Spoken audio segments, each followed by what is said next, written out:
করতে করতে, কিন্তু আসলে আমার সেঞ্চুরি করা হলো না। যখন 99টি হলো তখন আমার বড় ভাই বললো চল একটা মেয়ে দেখতে আসে। এই মেয়েটা দেখতে গেলাম না, আমার বিয়ে হয়ে গেল, সেঞ্চুরি আর হলো না।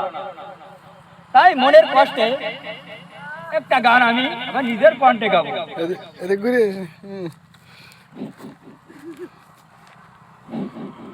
রূপারে তোর কারণে দুই চোখেতেই